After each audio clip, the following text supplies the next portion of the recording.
in the Right Honorable Raila Odinga go to extremes of actually swearing himself as the people's president. I don't know whether that amounts to treason.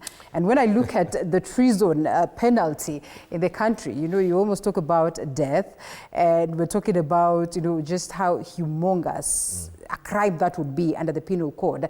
That is the Kenya Law Penal Code Amendment Bill 2023. Parliament of Kenya, you know, of course, addressed these. And you want to ask yourself, can we compare what plays out here politically to what is playing out in Uganda, to what is playing out in Tanzania? And if you're going to talk about that as well, Kizza Besigye has been here long enough. Sometimes we keep saying, why is it that Museveni should go? Yet Kizza Besigye, who's been, you know, like over a series of years, has been part of the opposition. Why not go alongside the likes of Museveni? If at all we're talking about you know, that reminds me of the Obasanjo reports. Right. Just before I go to that, let me drift a bit to South Sudan in response to your question directly. There is what we call today is popularly known as the Obasanjo report. The Obasanjo report was the AU Commission inquiry into South Sudan crisis in 2014. In this report, headed by Obasanjo, that commission did suggest one of the major things, that South Sudan needs an holistic dialogue, national dialogue.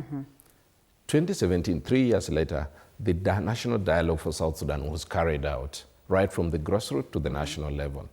One of the things that the people of South Sudan recommended, President Salva Kiir and Vice President Riek Machar vacate power.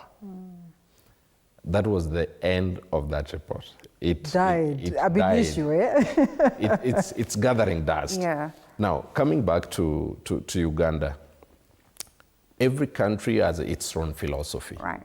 Every country has its own culture. The Kenyan culture and Kenyan philosophy and way of doing things is quite different. You know, Kenya will have problems, and we will have political problems. In 1 week, you would think Kenya is done and dusted. Right. It's going to be ashes. But immediately after that, it's like nothing happened. It's like we move on so fast. Right. We accept and move on. And when we move on like nothing really happened. That might not be the culture in many other countries. Right. So any politician has the right. Someone would say, if Ruto must go, why not Raila? Yes. If Ruto must go, why not Kalonzo? Because these are the common names we've been having here for now almost 30 years. Yeah. But it behooves the country, therefore, to look inwards rather than outwards, that what do they need as a people? And I tend to think it will come to a time when Tanzanians, Ugandans, and South Sudanese will have that kind of conversation. What do we need? And when it comes to that point, even the leadership of those nations will yield. Yes. All right, and of course we will begin that conversation this evening as we come to a close, or we slowly grind to a close. I know we have highlighted the implications of this, you know, as to the democratic space regionally. But then what are the legal and human rights concerns that this raises, as well as perhaps foreign policy, now that you're a specialist in that area, and international relations?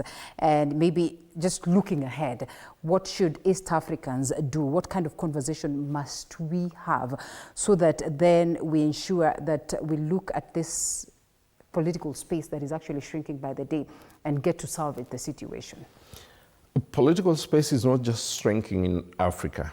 It's not just shrinking within the global south. The political space is shrinking globally.